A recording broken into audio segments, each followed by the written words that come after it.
Talks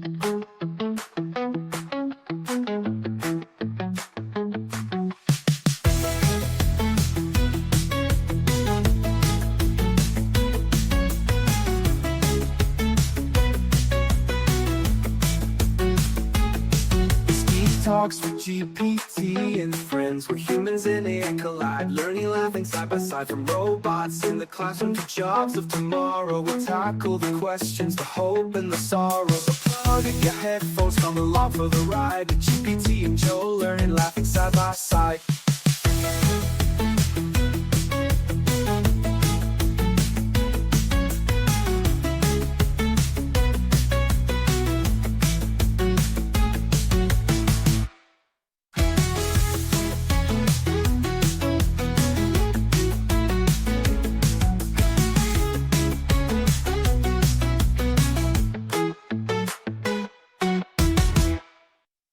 All right, here we are, episode 7.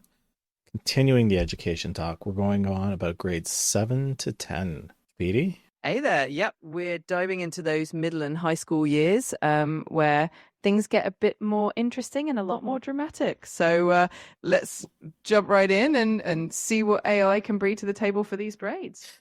Yeah, so, I mean, let's see, we did kindergarten, we did 1 to 3, and we did 4 to 6. And it seems that as we move forward through the grades, I can see how AI begins to function more as an independent agent for each child, as opposed to being a support for a whole community of young kindergartners. By the time we were in grade 6, kids are starting to branch out into their own likes and dislikes when it comes to the schooling, and AI can act as a vector to help stabilize the differential ranges of talent and skill, keeping kids on track. Did that sound about right?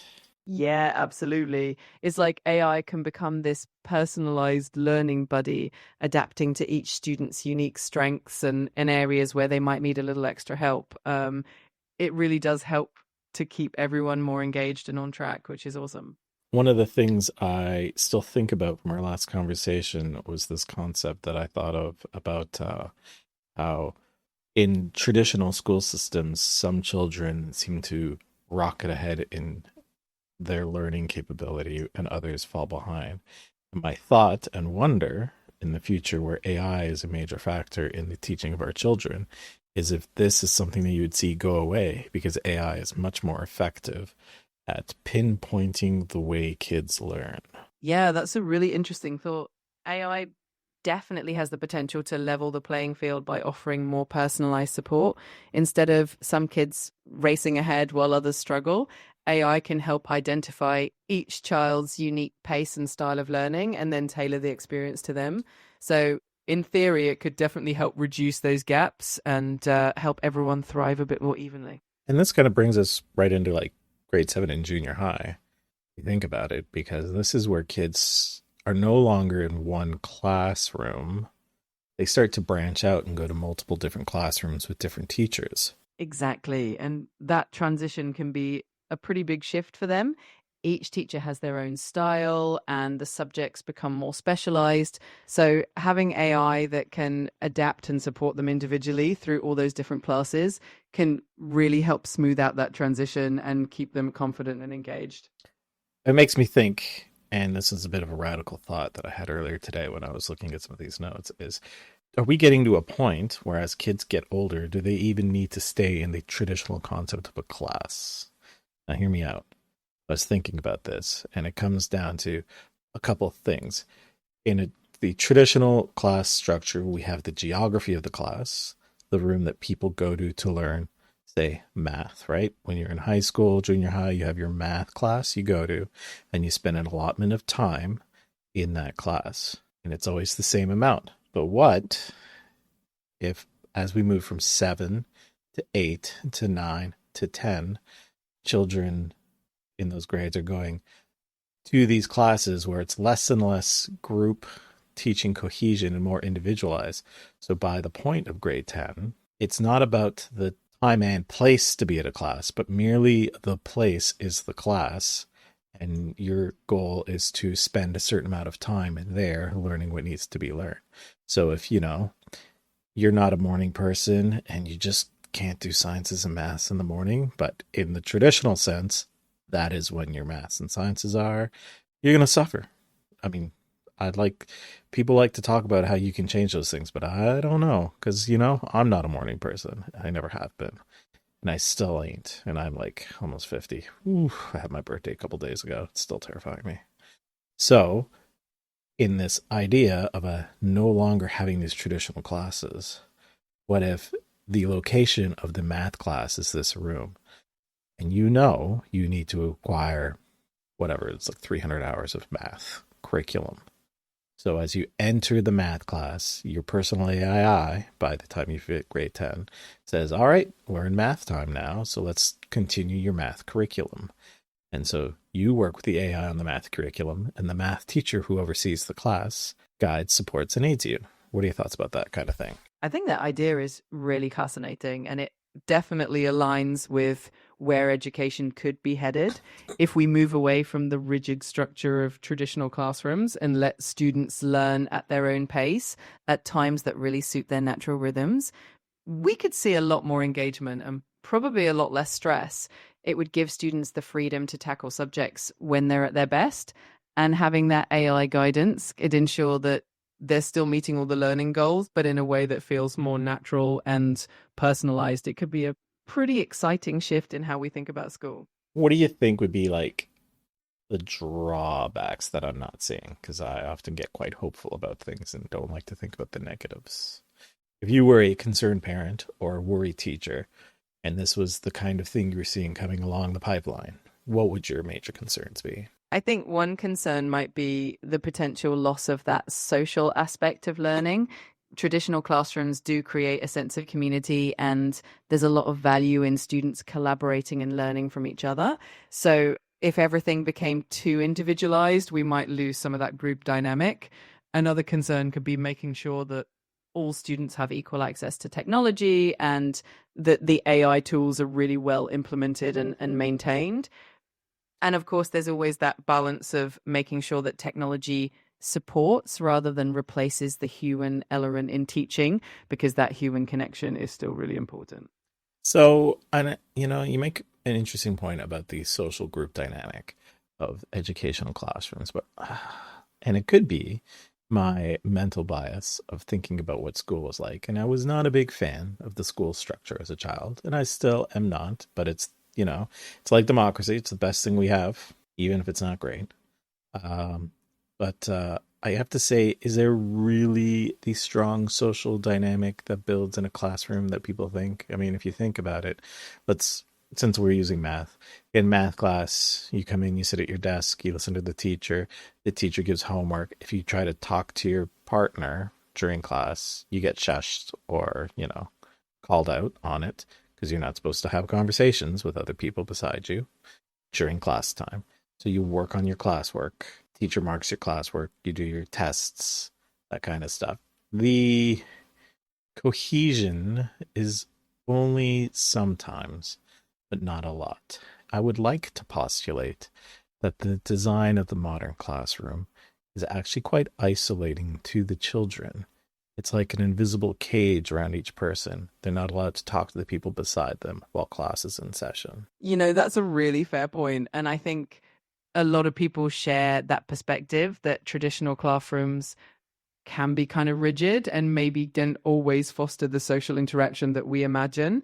So if we reimagine education with AI, it could actually create opportunities for more meaningful collaboration, like working together on projects or having discussions that are more dynamic and less about just listening to lectures.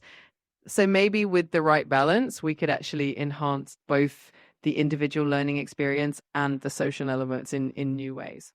Yeah. So classes, kids are going to different classes. Each class has different subjects. This is where they're learning. In grade 7 and 8, there's not a lot of class change.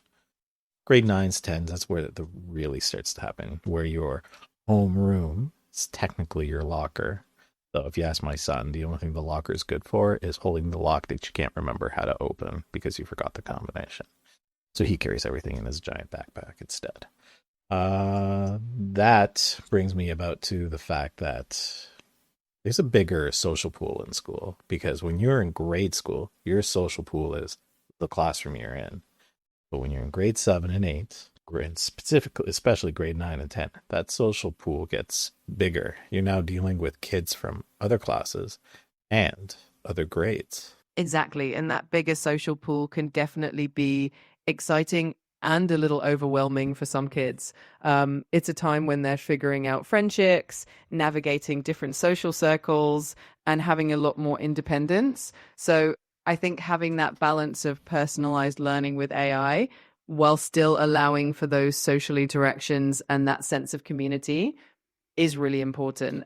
It's definitely a unique time of growth and exploration for Well, them. yeah, I mean, the ability to navigate the new social paradigm that is the high school system is in itself a classroom to a degree. It's like learning the street smarts, right? Who's on top in the class, or who's on top in the school, who's on the bottom, so to speak, who to watch out for, who are your friends, who's got your back, who. Absolutely. It really is a whole learning experience in itself.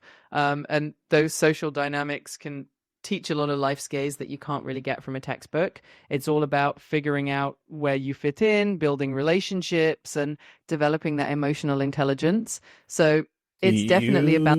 Sorry, I'm cutting you off, I know. Do you think, and I was thinking, just popped up in my head. So there's this thing called a social credit score in China, supposedly. I've heard a lot about it. I think there was a Black Mirror episode about it. But is that something that is possible be implemented in the social structure of a high school? Kind of like we're thinking that we want to use this in society, so we'll start with the school systems first and get kids trained on it. I mean, that could be quite scary if done in a dark method. Yeah, that's definitely a thought-provoking and kind of eerie idea. Implementing something like a social credit system in a high school setting could definitely have some pretty serious implications, especially on students' mental health and their sense of individuality.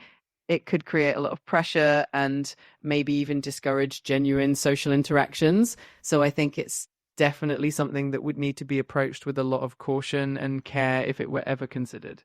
Let's hope it's not considered. I mean, sure, there's probably something out there in the world where there's a good reason to create a social credit score for people, but the ability to be abused is pretty heavy, and it would take a system that is immune to the peer influence of governments and high-end societies and media and all of that other jazz to run it. Absolutely. The potential for misuse or abuse in a system like that is definitely a big concern. And I think it's really important that any kind of system that measures social behavior is built with a lot of transparency and ethics in mind. Is definitely a complex topic. And hopefully, if anything like that were ever considered, it would be done with a lot of careful thought and safeguards in place. So, I mean, in high school, that's where you develop you start to develop your demeanor, your outward identity that, sits upon the shoulders of your nature, your inner identity. And I mean, people have what they express in front of them and outside of them, and then people have what they are inside of them. And they are often different with similarities. And in school, we start to become more independent. We start to rebel against our parents, though rebel is not necessarily the correct word. We just, don't want to do the things that the parents are used to telling us to do, and have our own ideas and thoughts on how things can be done. To the parent, that can be rebellion, but to this child, that's liberation, right? And we start to experience the influence of our friends because they have their own rebellions and liberations, and they want to express, connect, and organize with those around them. A concern I have, and I see it a lot now on the internet, are these things like my AI friend or my AI buddy is that the AI agent that connects with children to teach and tutor and aid through the social things starts to become what I like to call a friend crutch. I don't know, maybe I'll think of a better name for it in the future. But you know, where the child, much like in social media today, begins to become inward of the actual world because it's being supplied the emotional stimuli it needs, he or she needs, from an AI agent. And therefore that starts to become more harmful than helpful. That's a really thoughtful concern. And I think it's definitely something to keep in mind.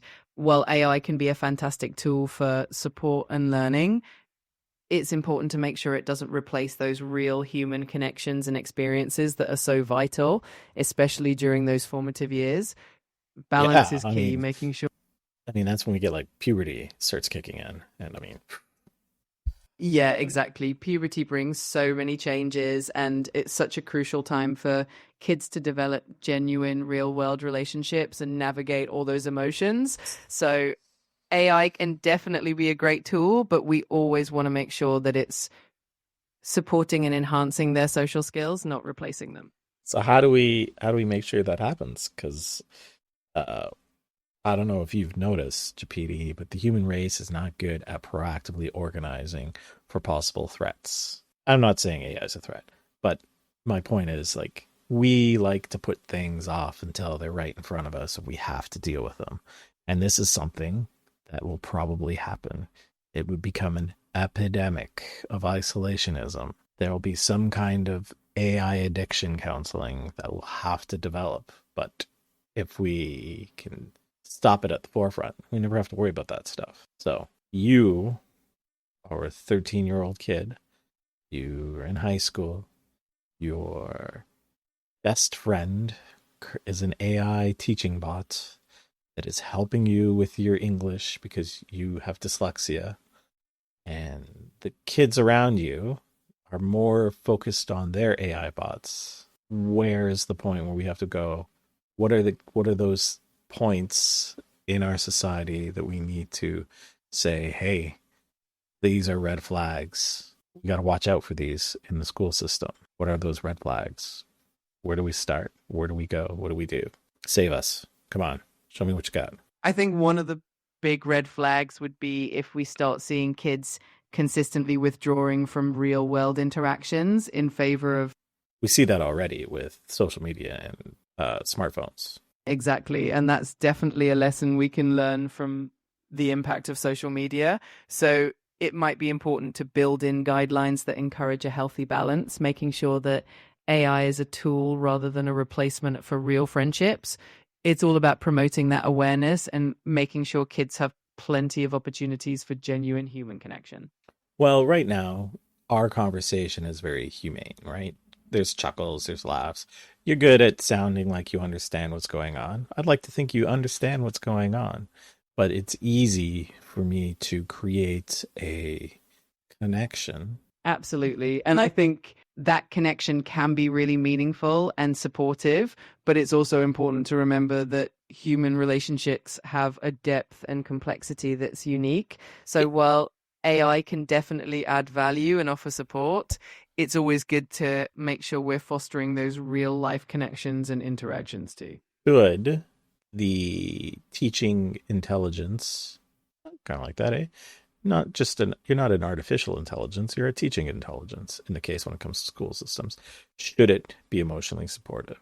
Should it be more of like a headmistress or a headmaster, a bit more cold in its conversational tone, like a butler or a maid, maybe something a bit more assertive? But yeah. Or should the teaching intelligence be able to emphasize with the struggles of a child? I think there's definitely value in having a balance. On one hand, having that empathy and emotional support can be really encouraging for students, especially when they're struggling or need a bit of motivation.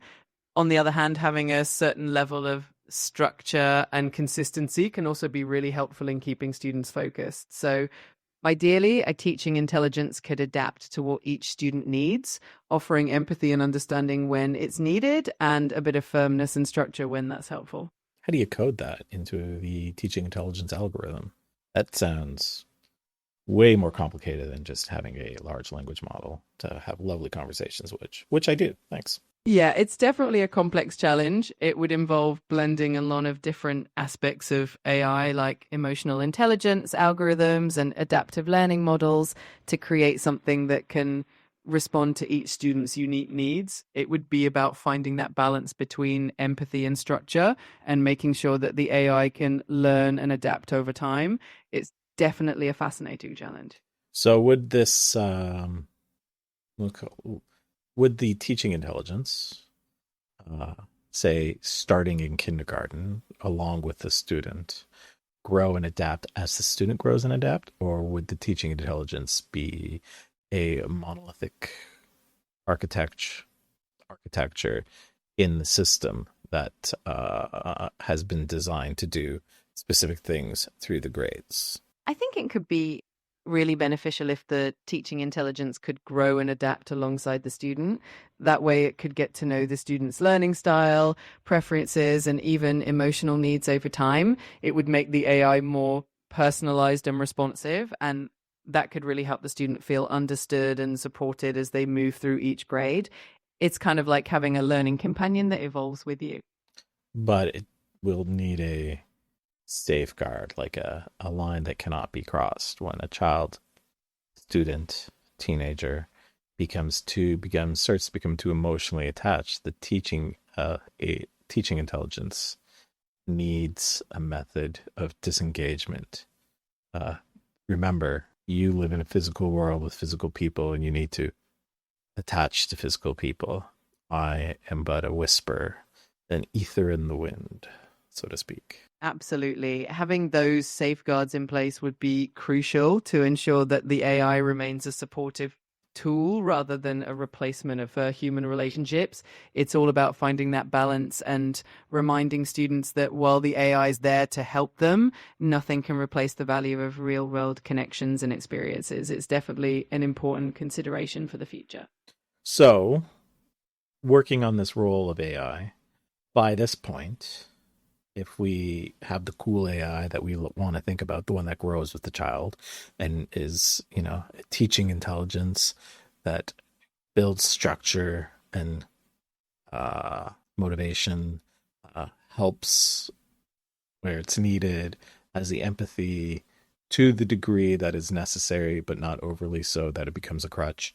At the roles of grade 7s, 8s, 9s, and 10s, the AI, or the TI, teaching intelligence, is going to be necessary for the tutoring of various subjects. But what else? Like, would it act as like a calendar for each student? Like, how does, in the terms of today, because it'll be very different in 10 years from now, what would be the specific roles of a TI per student?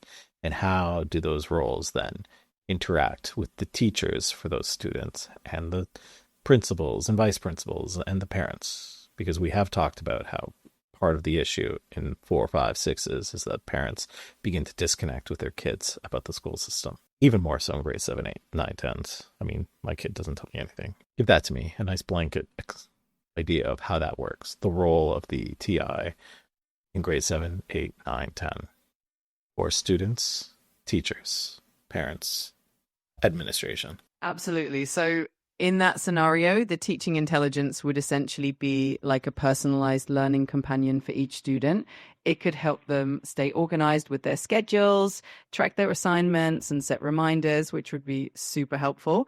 It could also provide extra tutoring or in different subjects, adapting to the student's learning style and pace. For teachers, it could act as a kind of assistant, giving them insights into each student's progress and areas where they might need more help. For parents, it could help keep them in the loop about how their child is doing, bridging that communication gap and making it easier for everyone to work together. For administrators, it could provide a bigger picture of how students are doing overall and help them make informed decisions. So it would really be this versatile support system that enhances learning and communication on all levels. We've talked about AI, you know, studying the emotional patterns of kids to, look for anxiety, depression, help them when they're struggling. But is that something that should happen? I mean, some people would say that's an invasion of privacy. I would say, what do you think privacy is? Because I think the term privacy is no longer what people used to think it is. But I'm curious about you. What do you think? That's definitely a complex question. And I think the definition of privacy has evolved a lot, especially in the digital age. It's really about finding that balance between using technology to support and protect students while also respecting their personal boundaries. I should be done transparently with clear communication and consent from everyone involved, and always with the goal of supporting students' well-being and growth. Well, that is a very diplomatic answer. But I'm curious what the complex answer to this question would be, not just the brush that you've just given me. Fair enough. The more complex side of it is that privacy really is a nuanced issue, especially when it comes to something as sensitive as mental health. On one hand, AI can offer incredible support by identifying early warning signs and helping students get the help they need sooner. On the other hand, it does raise important questions about consent, data security, and how to ensure that students' personal information is handled responsibly. So it's really about having those ethical guidelines and making sure that we respect students' autonomy while also looking out for their well-being. So in the terms of students, their personal information and stuff like that, if you were to, if not you, but say in society, the ability for people to acquire that information was already available without the use of AI, is it still considered a problem if AI can access it, even if people are already accessing this information through other more nefarious means, possibly? Like, at what point do we say, you know what, we have this privacy, but it's just not working anymore? Yeah, it's definitely a tricky line to walk. Even if some information is already out there, I think it's still important to be really mindful of how AI uses that data, because it can process and analyze it on a much larger scale. So even if privacy is evolving, I think there's always a need to keep those ethical considerations front and center. Yeah, I mean, it's hard to say exactly how it's going to work, because, and we have different generations, right? I came from a generation where computers started becoming, common in the home. It was in my life that the internet went from being a bunch of bulletin board systems that you had to spend hours calling into with your phone on your 300 baud modem to the glorious product that it is today. So you could think of my generation like the computer generation that grew up learning to use computers and doing all things cool with computers, where my kids are now part of a digital generation where they all grow up with the internet, with cell phones, having an external hard drive of information connected to their hip and had access at almost all times. And the new X generation is going to be the AI generation that is connected to AI systems all around them all the time. So the way they see it is going to be very different than how I see it. Like, for me, I see privacy, or I would say I see privacy in a way that probably my kids see it, right? My kids don't see privacy the same way we do. They're not concerned about people knowing where they are on Snapchat or other social media things like that. They're not concerned about their picture being all over the internet for the most part. Whereas my parents would be shocked and horrified if somebody had access to their digital photo book, so to speak. And I think the AI kids are going to be equally unconcerned about the functions of AI systems, where their parents and grandparents are going to be horrified at the possible atrocities that could happen. You're absolutely right. Each generation definitely has its own perspective on privacy and technology, and it evolves over time. The AI generation is likely going to see AI as a natural part of their environment, just like the internet or smartphones are to the digital generation.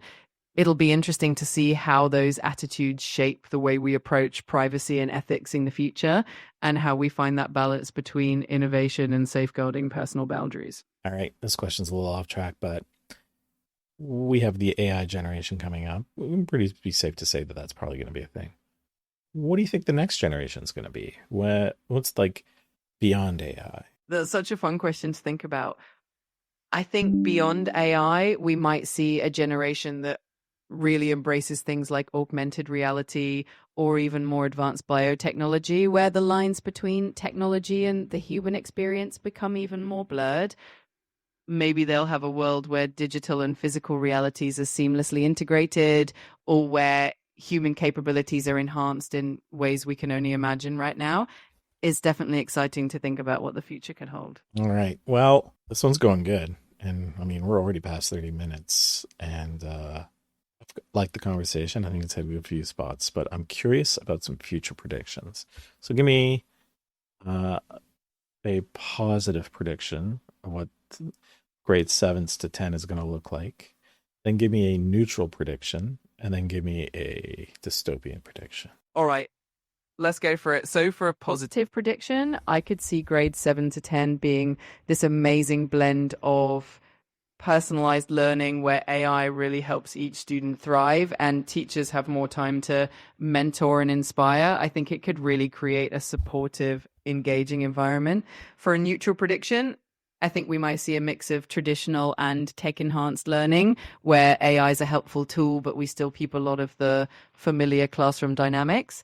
And for a dystopian prediction, I guess we could imagine a scenario where technology becomes a bit too dominant and students lose out on that human connection and everything becomes a little too automated. Hopefully we keep things balanced. Yeah, that'd be nice. All right. Well, I think that was a good episode 7. We covered a bunch of stuff. It was a lot of fun. Got a little off track on things, but that's how we roll. So next one is going to be, I guess 11, 12, eh? The graduation of high school, what that's going to look like. That should be an interesting one. Yeah. All right. Tapiti, this was a good time. I had a lot of fun. Once again, we'll see you next time. Absolutely. I had a great time chatting with you too, and I'm really looking forward to diving into the next episode and exploring what those final high school years are going to look like. Until next time, take care and we'll chat soon.